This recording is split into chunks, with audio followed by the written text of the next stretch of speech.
Ito ang video na pinadala sa akin Dom G owner ng YTX 125. So talagang hindi pwedeng ipangpot hanap buhay kapag ganyan o ibiyahe dahil hindi sigurado pot kalagayan.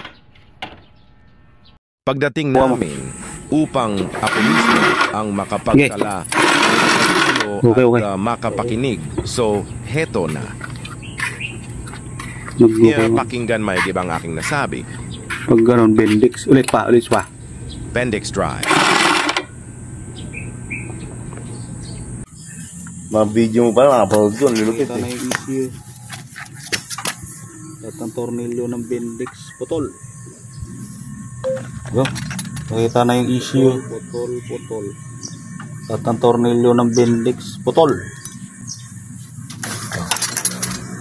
Putol.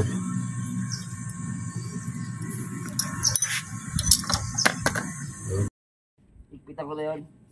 Di, ayusin ko pa yun.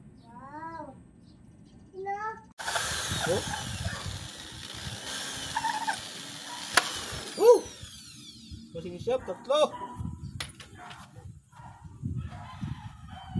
Ano nagpa-viral dyan, boy? Pabili lang ako, boss, ng ano.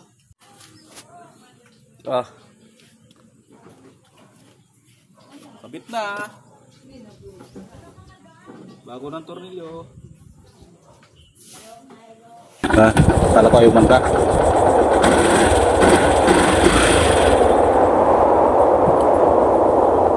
Ganyan ang taga-truck.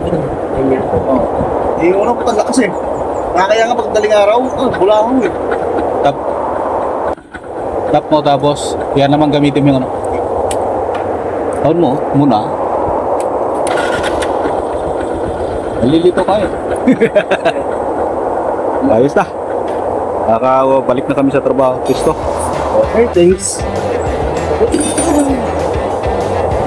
Taletran ano to? Chris. Taletran 3. St. Anthony.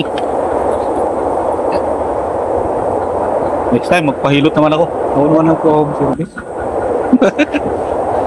Ipilay to. Tapos ito ang kamay ko. Hindi ko may taas may gay. Yan lang limit yan. Ito, tapos dito.